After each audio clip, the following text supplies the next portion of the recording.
विद्यार्थियों सत श्री अकाल। स्वागत है तुहाडा अज की वीडियो में। बच्चों, जिस तरह कि तुसीं देख पा रहे हो, अज आपां समाजिक विग्यान की 9वीं श्रेणी की जो हफ्तावारी शीट है, शीट नंबर 12 उन्होंने हल करांगे। आपां शीट नूं हल करिए उस तो पहलां आपां एक निगाह अज दीआं कंपीटेंसीज़ ते मार लैंदे हां। पहली साडी कंपीटेंसी है कि understand the need of constitution for any country. किसी भी देश लई संविधान की क्यों लोड़ है, ठीक है, क्यों जरूरत पैंदी आ। During the last few centuries, पिछले कुछ एक सदियों तो, specially in India such as India, ठीक है, एंड इट्स डीपर ऑब्जेक्टिव्स ते उहदे उद्देश की ने, ठीक है, कि जो साडा कंसैप्ट की हो गया इंपॉर्टेंस ऑफ द कॉन्स्टिट्यूशन, उहदी जरूरत की है संविधान की, ठीक है, ते संविधान का महत्व की है किसी भी देश के लिए। आपां इस कॉन्टैक्स्ट दे विच इंडिया के बारे ही गल करांगे, ठीक है, कि इंडिया जदों आज़ाद होया जां आज़ादी तो पहलां भारतीय संविधान की क्यों लोड़ पई। हुण उस तो बाद अगली कंपीटेंसी है explain the key elements of trade and commerce. व्यापार के जिहड़े ने की जिहड़े की एलीमेंट्स हुंदे ने, उहदे विच की मुख तत्त हुंदे ने, जिद्दां वस्तां, उत्पादन, उपभोग, पूंजी, ते इन्हां दे की प्रभाव पैंदा है व्यक्तिगत लाइफ ते समाजिक लाइफ ते, ठीक है, यानी कि व्यापार का की प्रभाव हैगा साडे समाज के उत्ते, व्यापार क्यों जरूरी है, ठीक। ये साडे कोल अर्थशास्त्र का एक टॉपिक आ गया। उपर वाला टॉपिक साडे कोल नागरिक शास्त्र का हैगा, ठीक है। तो तीसरा है साडे कोल इतिहास का पार्ट है, जिहदे विच सानूं कह रहा कि knows and explain the significant contribution of India to all matters, ठीक, studied with in the curriculum in an integrated manner along with the particular matter, illustratively understands the strength of India's democratic tradition through its history। कि इतिहास के झरोके तो असीं देखना कि जिहड़ी भारत की लोकतांत्रिक जिहड़ियां परंपरावां ने वो किद्दां इहनूं मजबूत कीता ते किस तरीके दे नाल भारत आ जिहड़ा अज दा एक मजबूत लोकतांत्रिक देश बन पाया। इहदे विच असीं मेन गल करनी आ कॉन्ट्रीब्यूशन है जिहड़ी ओह इंडियन फ्रीडम मूवमेंट की, भारत के आज़ादी के अंदोलन ने किस तरह भारत नूं अज दा एक जिहड़ा मजबूत लोकतंत्र देश बनाया है, ठीक है। ये साडियां अज दियां कंपीटेंसी सीगियां। तां हुण तुहानूं 3 पार्ट आने ने बच्चों। एक तुहानूं जिहड़ा आना आ पहला नागरिक शास्त्र के 5 क्वेश्चन, फिर तुहानूं 5 क्वेश्चन आने ने जिहड़े ओह तुहानूं अर्थशास्त्र विचों, ते 5 क्वेश्चन ने जिहड़े तुहानूं आने ने 6 क्वेश्चन तुहानूं आने ने ओह काहदे विचों, इतिहास के विचों, ठीक है। तो तुसीं इस हिसाब नाल अपना इस बार का जिहड़ा 8 नवंबर का तुहाडा होने वाला लास्ट एक तरह का कंपीटेंसी एग्जाम हैगा, उहदे विच तुसीं तैयारी करनी है। हुण इस तो पहलां कि मैं क्वेश्चन आंसर हल करने शुरू करा, उम्मीद करदा हाँ तुसीं सारिआं ने जो चैनल है उसनूं सबसक्राइब कर लिया होगा। बच्चों जे नहीं करिआ तो जरूर करो, ठीक है, ताकि जिहड़ियां होर वीडियोज़ ने उन्हां बारे तुहानूं जानकारी मिल सके। कल्ले CP के पेपर ही नहीं, उस तो इलावा जो तुहाडे पक्के पेपर आउणगे उन्हां बारे भी वीडियोज़ बनाईआं जाणगीआं, उन्हां बारे भी तुहानूं जिहड़ा है ओह ताकि तुहाडे अच्छे नंबर आ सकण। तो इस करके वीडियो नूं जरूर जिहड़ा लाइक ते चैनल नूं सबसक्राइब करो ते इसनूं अपने साथियां दे नाल शेयर करो ताकि उन्हां दी भी जिहड़ी आ हैल्प हो सके। तो हुण आपां क्वेश्चन है नंबर 1 उत्थों शुरू करदे हां। जिस तरह कि तुहानूं पता ही है कि साडा जिहड़ा भारत देश आ 15 अगस्त 1947 नूं आज़ाद हो गया सी, ठीक है, परंतु इह सुतंत्रता अजे पूर्ण नहीं सी। क्यों? क्योंकि साडे उत्ते जिहड़ा प्रबंध चल रहा सी देश दे उत्ते ओह कौन कर रहे सी? ब्रिटिश की संसद के कानूनां द्वारा ही चलाया जाना सी। सो सुतंत्रता की आखिरी कड़ी नूं जोड़न लई भारत ने अपने आप नूं कानून बनाउण दी जरूरत सी, इसलिए भारतीय संविधान का निर्माण किया गया, ठीक है। क्यों ये किया गया?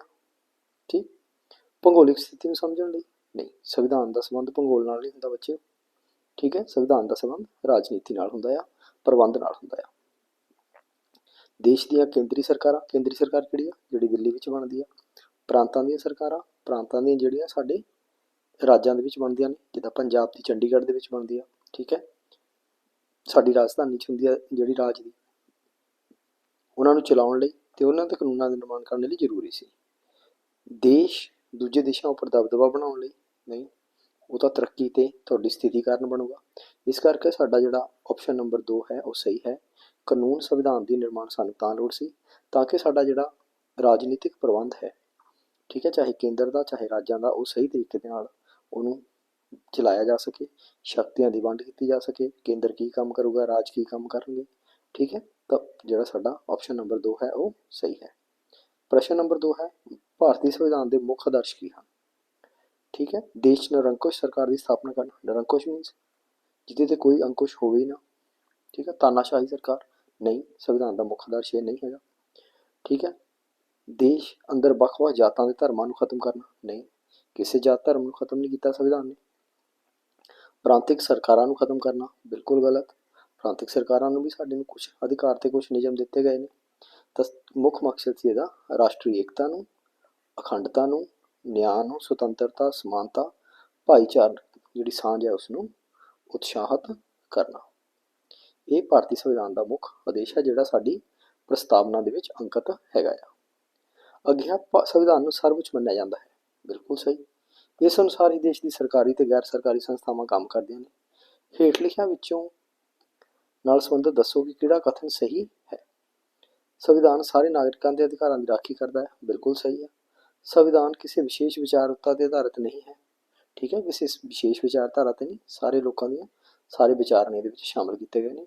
ਇਸ ਕਰਕੇ ਸਾਡਾ ਜਿਹੜਾ ਆ ਦੋਨੋਂ ਕਥਨ ਸਾਡੇ ਸਹੀ ਨੇ, ਤਾਂ ਸਾਡਾ ਆਪਸ਼ਨ ਨੰਬਰ 2 ਜਿਹੜਾ ਆਨਸਰ ਹੈ ਉਹ ਸਹੀ ਹੈਗਾ। ਫਿਰ ਹੈ ਪ੍ਰਸ਼ਨ ਨੰਬਰ 4, ਰਮਨ ਦੇ ਦਾਦਾ ਜੀ ਦੱਸਦੇ ਹਨ ਕਿ ਭਾਰਤੀ ਸੰਵਿਧਾਨ ਵਿੱਚ ਬਹੁਤ ਸਾਰੇ ਮੌਲਿਕ ਸਿਧਾਂਤ ਅੰਕਿਤ ਨੇ। ਇਹਨਾਂ ਵਿੱਚੋਂ ਇੱਕ ਸਿਧਾਂਤ ਹੈਗਾ ਧਰਮ ਨਿਰਪੱਖਤਾ ਦਾ ਸਿਧਾਂਤ। ਠੀਕ ਹੈ, ਰਮਨ ਆਪਣੇ ਦਾਦਾ ਜੀ ਕੋਲੋਂ ਇਹ ਸੰਬੰਧੀ ਪੁੱਛਦਾ ਹੈ ਕਿ ਇਸ ਸਿਧਾਂਤ ਦੇ ਭਾਰਤੀ ਸੰਵਿਧਾਨ ਵਿੱਚ ਸ਼ਾਮਲ ਕਰਨ ਵਿੱਚ ਮੁੱਖ ਕਾਰਨ ਕੀ ਰਿਹਾ ਹੈ। ਰਮਨ ਦੇ ਦਾਦਾ ਜੀ ਦਾ ਉੱਤਰ ਕੀ ਹੋਵੇਗਾ। ਠੀਕ, ਕੀ ਹੋਵੇਗਾ ਕਿ ਭਾਰਤ ਦਾ ਇੱਕ ਧਰਮ ਹੋਵੇਗਾ, ਨਹੀਂ। ਭਾਰਤ ਦੇ ਲੋਕਾਂ ਦਾ ਜਿਹੜਾ ਧਾਰਮਿਕ ਹੋਣਾ, ਬਿਲਕੁਲ ਨਹੀਂ। ਠੀਕ ਹੈ, ਸਹੀ ਆਨਸਰ ਹੈ ਭਾਰਤ ਦੇ ਲੋਕਾਂ ਵਿੱਚ ਧਾਰਮਿਕ ਸਹਿਣਸ਼ੀਲਤਾ, ਏਕਤਾ, ਰਾਸ਼ਟਰੀ ਸਦਭਾਵਨਾ ਨੂੰ ਉਤਸ਼ਾਹਿਤ ਕਰਨਾ। ਧਰਮ ਨਿਰਪੱਖਤਾ ਦਾ ਭਾਵ ਹੈ ਕਿ ਜਿਹੜਾ ਰਾਜ ਹੈ ਉਸ ਦਾ ਕੋਈ ਵੀ ਜਿਹੜਾ ਰਾਜ ਧਰਮ ਨਹੀਂ ਹੋਊਗਾ ਉਹ ਸਾਰੇ ਧਰਮਾਂ ਨੂੰ ਕੀ ਮੰਨੂਗਾ, ਬਰਾਬਰ ਮੰਨੂਗਾ। ਠੀਕ ਹੈ, ਤੇ ਸਾਰੇ ਧਰਮਾਂ ਨੂੰ ਇੱਜ਼ਤ ਦਊਗਾ। ਤਾਂ ਇਸ ਕਰਕੇ ਜਿਹੜਾ ਹੈ ਉਹ ਲੋਕਾਂ ਵਿੱਚ ਧਾਰਮਿਕ ਸਹਿਣਸ਼ੀਲਤਾ ਹੋਊਗੀ, ਏਕਤਾ ਹੋਊਗੀ ਤੇ ਰਾਸ਼ਟਰੀ ਸਦਭਾਵਨਾ ਨੂੰ ਉਤਸ਼ਾਹਿਤ ਕਰੇਗਾ। ਧਰਮ ਨਿਰਪੱਖਤਾ ਇੱਕ ਸਿਧਾਂਤ ਆਦਰਸ਼ ਹੈਗਾ ਸੰਵਿਧਾਨ ਦਾ। ਭਾਰਤੀ ਸੰਵਿਧਾਨ ਵਿੱਚ ਨਾਗਰਿਕਾਂ ਨੂੰ ਬਹੁਤ ਸਾਰੀਆਂ ਸੁਤੰਤਰਤਾਵਾਂ ਦਿੱਤੀਆਂ ਗਈਆਂ। ਜੇਕਰ ਨਾਗਰਿਕਾਂ ਨੂੰ ਇਹ ਸੁਤੰਤਰਤਾਵਾਂ ਨਹੀਂ ਮਿਲਦੀਆਂ ਤਾਂ ਉਸ ਦੀ ਪ੍ਰਾਪਤੀ ਲਈ ਉਸ ਨੂੰ ਕਿਸ ਦੀ ਸ਼ਰਨ ਲੈਣ ਦਾ ਅਧਿਕਾਰ ਰੱਖਦੇ ਨੇ। ਠੀਕ ਹੈ, ਕਿਹਦਾ ਸ਼ਰਨ ਲੈਣ ਦਾ ਅਧਿਕਾਰ ਰੱਖਦੇ ਨੇ, ਨਿਆਂਪਾਲਕਾ। ਠੀਕ, ਤਾਂ ਇਸ ਕਰਕੇ ਉਹ ਨਿਆਂਪਾਲਕਾ ਦੇ ਕੋਲ ਜੇ ਸਾਡੀ ਕੋਈ ਵੀ ਸੁਤੰਤਰਤਾ ਨੂੰ ਕਿਸੇ ਵੀ ਤਰ੍ਹਾਂ ਦਾ ਕੁਛ ਆਉਂਦਾ ਤਾਂ ਅਸੀਂ ਅਦਾਲਤਾਂ ਦੇ ਵਿੱਚ ਜਾ ਕੇ ਠੀਕ ਹੈ ਜਿਹੜਾ ਉਹ ਕੇਸ ਕਰ ਸਕਦੇ ਹਾਂ, ਚਾਹੇ ਸਰਕਾਰ ਤੇ ਹੀ ਕਿਉਂ ਨਾ ਕਰਨਾ ਹੋਵੇ। ਠੀਕ, ਅੱਗੇ ਹੈ ਵਪਾਰਕ ਨਗਰ ਜਾਂ ਕੇਂਦਰ ਕੀ ਹੁੰਦੇ ਨੇ। ਠੀਕ ਹੈ, ਹੁਣ ਵਪਾਰ ਦਾ ਮਤਲਬ ਵੀ ਸਮਝੋ ਪਹਿਲਾਂ ਤਾਂ, ਜੋ ਵਪਾਰ ਜਿੱਥੇ ਹੋਊਗਾ, ਜਿੱਥੇ ਕੀ ਆ ਚੀਜ਼ਾਂ ਲਿਆਂਦੀਆਂ ਵੀ ਜਾਣਗੀਆਂ, ਜਾਣੀ ਕਿ ਖਰੀਦੀਆਂ ਵੀ ਜਾਣਗੀਆਂ ਤੇ ਬਾਹਰ ਭੇਜੀਆਂ ਵੀ ਜਾਣਗੀਆਂ, ਉਹਨੂੰ ਅਸੀਂ ਵਪਾਰ ਕਹਿੰਦੇ ਹਾਂ, ਵੇਚੀਆਂ ਵੀ ਜਾਣਗੀਆਂ। ਠੀਕ ਹੈ, ਜਿੱਥੇ ਦੋਨੋਂ ਕੰਮ ਹੁੰਦੇ ਨੇ, ਖਰੀਦਣਾ ਵੀ ਵੇਚਣਾ ਵੀ। ਠੀਕ, ਦੇਖੋ ਉਤਪਾਦਨ ਕੇਂਦਰ ਤੇ ਆਉਣਾ ਵਾਲਾ ਸਮਾਨ ਖਰੀਦਿਆ ਅਤੇ ਵੇਚਿਆ ਜਾਂਦਾ ਹੈ। ਇੱਥੇ ਕੀ ਕਹਿੰਦਾ, ਕਹਿੰਦਾ ਕੇਵਲ ਖਰੀਦਿਆ ਜਾਂਦਾ, ਇੱਥੇ ਕਹਿੰਦਾ ਸਮਾਨ ਕੇਵਲ ਵੇਚਿਆ ਜਾਂਦਾ, ਜਾਂ ਉਹਨਾਂ ਵਿੱਚੋਂ ਕੋਈ ਵੀ ਨਹੀਂ। ਤਾਂ ਇਸ ਕਰਕੇ ਸਾਡਾ ਆਪਸ਼ਨ ਕੀ ਆ, ਵਪਾਰ ਕੇਂਦਰ, ਜਿੱਥੇ ਉਤਪਾਦਨ ਕੇਂਦਰ ਤੋਂ ਆਉਣ ਵਾਲਾ ਸਮਾਨ ਖਰੀਦਿਆ ਅਤੇ ਵੇਚਿਆ ਜਾਂਦਾ ਹੈ। ਭਾਰਤ ਵਿੱਚ ਬਹੁਤ ਸਾਰੇ ਬੰਦਰਗਾਹ ਨਗਰ ਹਨ। ਬੰਦਰਗਾਹ ਨਗਰ ਮੀਨਸ ਜਿਹੜੇ ਕਿ ਸਮੁੰਦਰ ਦੇ ਨਾਲ ਨਾਲ ਲੱਗਦੇ ਇਲਾਕੇ ਨੇ। ਠੀਕ ਹੈ, ਜਿੱਥੇ ਬੰਦਰਗਾਹ ਮਤਲਬ ਜਿੱਥੇ ਸਮੁੰਦਰੀ ਜਹਾਜ਼ ਰੁਕਦੇ ਨੇ। ਠੀਕ, ਹੁਣ ਇੱਥੇ ਸਾਨੂੰ ਜਿਹੜਾ ਇੱਕ ਡਾਟ ਲਾ ਕੇ ਦੱਸਿਆ ਹੋਇਆ, ਜਦੋਂ ਮੈਂ ਤੁਹਾਨੂੰ ਭਾਰਤ ਦਾ ਰਾਜਾਂ ਨਾਲ ਸੰਬੰਧਿਤ ਨਕਸ਼ਾ ਕਰਾਇਆ ਸੀ ਤਾਂ ਮੈਂ ਤੁਹਾਨੂੰ ਦੱਸਿਆ ਸੀ ਕਿ ਇਹ ਕਿਹੜਾ ਰਾਜ ਹੈ। ਭਾਰਤ ਦਾ ਸਭ ਤੋਂ ਛੋਟਾ ਰਾਜ ਕਿਹੜਾ ਆ, ਗੋਆ। ਠੀਕ, ਉਸ ਤੋਂ ਬਾਅਦ ਸਾਨੂੰ ਮੱਧਕਾਲੀਨ ਯੁੱਗ ਯਾਨੀ ਕਿ ਮੈਡੀਵਲ ਹਿਸਟਰੀ ਦੇ ਦੌਰਾਨ ਦੇਸ਼ ਦੀ ਆਰਥਿਕ ਸਥਿਤੀ ਭਾਰਤੀ ਨਾਗਰਿਕ ਨੂੰ ਮਹੱਤਵਪੂਰਨ ਯੋਗਦਾਨ ਦਿੱਤਾ। ਦੱਸੋ ਕਿ ਉਸ ਸਮੇਂ ਭਾਰਤੀ ਕਾਰੀਗਰ ਵਪਾਰੀ ਹੇਠ ਲਿਖਿਆਂ ਵਿੱਚੋਂ ਕਿਸ ਤਰ੍ਹਾਂ ਦਾ ਸਮਾਨ ਬਣਾਉਣ ਵਿੱਚ ਨਿਪੁੰਨ ਸਨ। ਠੀਕ ਹੈ, ਉਸ ਸਮੇਂ ਕੀ ਸੀਗਾ, ਕੱਪੜਾ ਉਦਯੋਗ ਸੀ ਭਾਰਤ ਦੀ, ਜਿੱਦਾਂ ਢਾਕਾ ਦੀ ਮਲਮਲ, ਸੂਤੀ ਕੱਪੜਾ, ਬਹੁਤ ਧਾਤੂ ਕਲਾ ਵਸਤੂਆਂ ਬਣਾਉਂਦੇ ਸੀ, ਚਮੜੇ ਦਾ ਸਮਾਨ ਬਣਾਉਂਦੇ ਸੀ। ਠੀਕ ਹੈ, ਕਿਉਂਕਿ ਘਰੇਲੂ ਉਦਯੋਗ ਚੱਲਦੇ ਸੀਗੇ, ਵੱਡੀਆਂ ਫੈਕਟਰੀਆਂ ਨਹੀਂ ਸੀ, ਤਾਂ ਇਹ ਸਾਰਾ ਕੰਮ ਕੀਤਾ ਜਾਂਦਾ ਸੀ। ਤਾਂ ਇਸ ਕਰਕੇ ਸਾਡਾ ਆਪਸ਼ਨ ਨੰਬਰ 4 ਆਨਸਰ ਸਹੀ ਹੈ, ਉਪਰੋਕਤ ਸਾਰੇ। ਸੂਰਤ, ਸੂਰਤ ਇੱਕ ਸ਼ਹਿਰ ਦਾ ਨਾਂ ਆ, ਬੰਦਰਗਾਹ ਆ, ਵਪਾਰਕ ਨਗਰ ਆ, ਵੱਡਾ ਉਦਯੋਗ ਕੇਂਦਰ ਹੈ। ਮੁਗਲਾਂ, ਅੰਗਰੇਜ਼ਾਂ, ਪੁਰਤਗਾਲੀ, ਡੱਚਾਂ, ਫਰਾਂਸੀਸੀਆਂ ਦਾ ਵੀ ਇੱਕ ਮਹੱਤਵਪੂਰਨ ਕੇਂਦਰ ਰਿਹਾ, ਕਿਉਂਕਿ ਪੁਰਾਣੇ ਸਮੇਂ ਦੇ ਵਿੱਚ ਇਹ ਬੰਦਰਗਾਹ ਸੀ, ਵਪਾਰਕ ਨਗਰ ਸੀ। ਹੁਣ ਤੁਸੀਂ ਦੱਸਣਾ ਕਿ ਇਹ ਕਿਸ ਰਾਜ ਵਿੱਚ ਸਥਿਤ ਹੈ। ਤਾਂ ਸੂਰਤ ਹੈ ਬੱਚਿਓ, ਉਹ ਕਿੱਥੇ ਸਥਿਤ ਹੈ, ਗੁਜਰਾਤ ਦੇ ਵਿੱਚ। ਅੱਜ ਵੀ ਇੱਥੇ ਬੰਦਰਗਾਹ ਹੈਗੀ ਆ, ਬਹੁਤ ਪੁਰਾਣੇ ਸਮੇਂ ਤੋਂ ਬੰਦਰਗਾਹ ਇੱਥੇ ਹੈਗੀ ਆ। ਉਸ ਤੋਂ ਬਾਅਦ ਹੈ ਹੇਠ ਲਿਖਿਆਂ ਵਿੱਚੋਂ ਕਿਹੜੇ ਦੇਸ਼ ਵਿੱਚ ਮਹਾਤਮਾ ਗਾਂਧੀ ਜੀ ਨੂੰ ਨਸਲੀ ਵਿਤਕਰਾ ਜਿਹੜਾ ਸੀ ਉਹਦਾ ਸ਼ਿਕਾਰ ਹੋਣਾ ਪਿਆ ਸੀ। ਠੀਕ ਹੈ, ਅਗਰ ਤੁਸੀਂ ਜਿਹੜਾ ਆ ਇਤਿਹਾਸ ਪੜ੍ਹਿਆ ਤਾਂ ਤੁਸੀਂ ਦੇਖਿਆ ਹੋਊਗਾ ਕਿ ਮਹਾਤਮਾ ਗਾਂਧੀ ਜੀ ਭਾਰਤ ਆਉਣ ਤੋਂ ਪਹਿਲਾਂ ਕਿਹੜੇ ਦੇਸ਼ ਵਿੱਚ ਰਹਿੰਦੇ ਸੀ? ਦੱਖਣੀ ਅਫਰੀਕਾ ਦੇ ਵਿੱਚ। ਠੀਕ ਹੈ, ਜਿੱਥੇ ਉਹਨਾਂ ਦੇ ਨਾਲ ਨਸਲੀ ਵਿਤਕਰਾ ਹੋਇਆ ਸੀ ਕਿ ਉਹਨਾਂ ਨੂੰ ਇੱਕ ਟ੍ਰੇਨ ਦੇ ਵਿੱਚੋਂ ਜਿਹੜਾ ਸਿਰਫ ਇਸ ਕਰਕੇ ਫਸਟ ਜਿਹੜੇ ਕਲਾਸ ਟ੍ਰੇਨ ਵਿੱਚ ਉਹਨਾਂ ਨੂੰ ਉਤਾਰ ਦਿੱਤਾ ਗਿਆ ਸੀ ਕਿ ਉਹ ਇੱਕ ਏਸ਼ੀਅਨ ਸੀ, ਉਹ ਇੱਕ ਕਾਲੇ ਸੀ, ਜਿੱਥੇ ਉਸ ਟ੍ਰੇਨ ਦੇ ਵਿੱਚ ਸਿਰਫ ਸਫ਼ਰ ਕਰਨ ਦਾ ਅਧਿਕਾਰ ਕਿਹਨੂੰ ਸੀਗਾ? ਗੋਰਿਆਂ ਨੂੰ ਸੀ। ਅਤੇ ਉਸ ਤੋਂ ਇਲਾਵਾ ਜਦੋਂ ਉਸ ਦੇਸ਼ 'ਚ ਰਹੇ ਵੀ ਤਾਂ ਉੱਥੇ ਵੀ ਇਹ ਜਿਹੜਾ ਬਹੁਤ ਜ਼ਿਆਦਾ ਨਸਲੀ ਵਿਤਕਰੇ ਦਾ ਸ਼ਿਕਾਰ ਹੋਏ ਅਤੇ ਉੱਥੋਂ ਇਹਨਾਂ ਨੇ ਵਿਰੋਧ ਕਰਨਾ ਸ਼ੁਰੂ ਕੀਤਾ ਸੀਗਾ। ਠੀਕ ਹੈ, ਉਸ ਤੋਂ ਬਾਅਦ ਹੈ ਹੇਠ ਲਿਖਿਆਂ ਵਿੱਚੋਂ ਭਾਰਤੀ ਵਿੱਚ ਬਸਤੀਵਾਦ ਸ਼ਾਸਨ ਦੇ ਵਿਰੁੱਧ ਸਹਿਯੋਗ ਅੰਦੋਲਨ ਸਿਵਲ ਨਾਫਰਮਾਨੀ ਲਹਿਰ ਚਲਾਈ ਸੀ। ਕਿਸ ਨੇ ਚਲਾਈ ਸੀ? ਜੋ ਆਪਾਂ ਉੱਪਰ ਪੜ੍ਹ ਕੇ ਆਏ ਹਾਂ, ਕਿਹਨਾਂ ਨੇ? ਮਹਾਤਮਾ ਗਾਂਧੀ ਜੀ ਨੇ। ਠੀਕ ਹੈ, ਭਗਤ ਸਿੰਘ ਜੀ ਬਾਰੇ ਤੁਸੀਂ ਜਾਣਦੇ ਹੋ, ਜਿਨ੍ਹਾਂ ਨੇ ਨੌਜਵਾਨ ਸਭਾ ਦੀ ਸਥਾਪਨਾ ਕੀਤੀ ਸੀ। ਠੀਕ ਹੈ, ਇਹ ਗਰਮ ਦਲ ਦੇ ਨੇਤਾ ਸਨ। ਸੁਭਾਸ਼ ਚੰਦਰ ਬੋਸ, ਜਿਨ੍ਹਾਂ ਨੇ ਆਜ਼ਾਦ ਹਿੰਦ ਫੌਜ ਬਣਾਈ ਸੀ। ਠੀਕ, ਜਵਾਹਰ ਲਾਲ ਨਹਿਰੂ, ਇਹ ਇੰਡੀਅਨ ਨੈਸ਼ਨਲ ਕਾਂਗਰਸ ਮਹਾਤਮਾ ਗਾਂਧੀ ਜੀ ਦੇ ਨਾਲ ਹੀ ਲੱਗ ਕੇ ਇਹਨਾਂ ਨੇ ਰਾਜਨੀਤਿਕ ਕੰਮ ਕਰੇ। ਉਸ ਤੋਂ ਇਲਾਵਾ 1857 ਦਾ ਜਿਹੜਾ ਆ ਭਾਰਤੀ ਅੰਦੋਲਨ ਦਾ ਪਹਿਲਾ ਵਿਦਰੋਹ ਹੋਇਆ ਸੀ, ਜਿਸ ਨੇ ਭਾਰਤੀ ਲੋਕਾਂ ਵਿੱਚ ਬ੍ਰਿਟਿਸ਼ ਸ਼ਾਸਨ ਤੋਂ ਆਜ਼ਾਦ ਹੋਣ ਦੀ ਭਾਵਨਾ ਪੈਦਾ ਕੀਤੀ।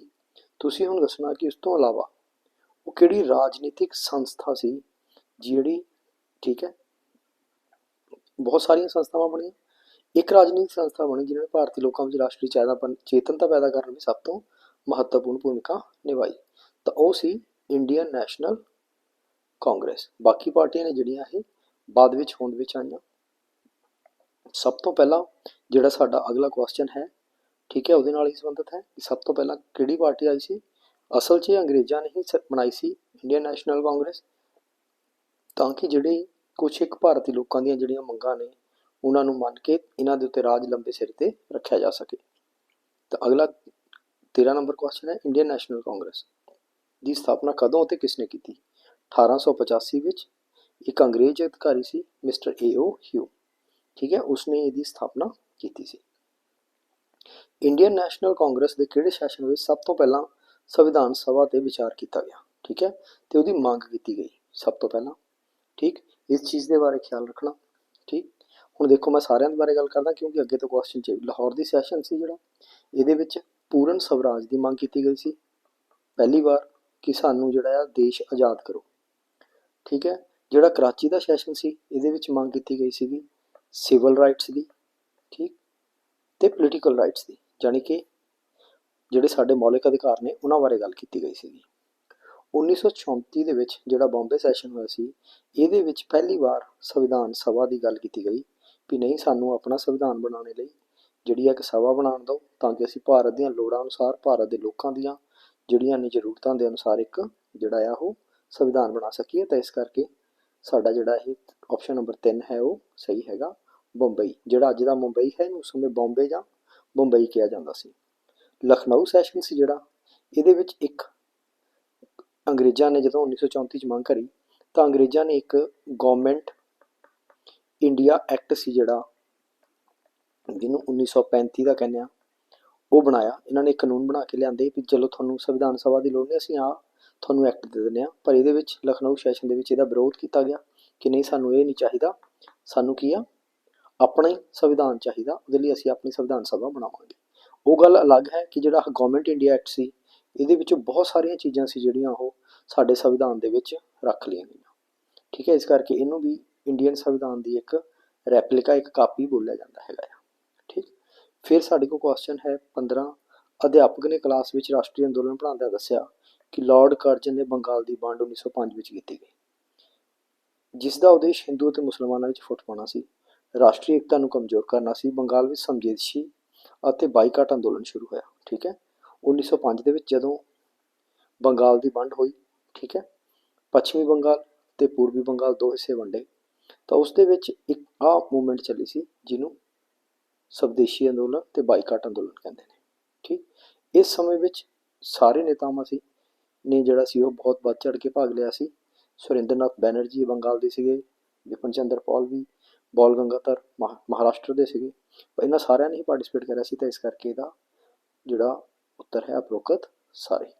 ਠੀਕ, ਤਾਂ ਇਹ ਸੀ ਅੱਜ ਦੀ ਸਾਡੀ ਸ਼ੀਟ।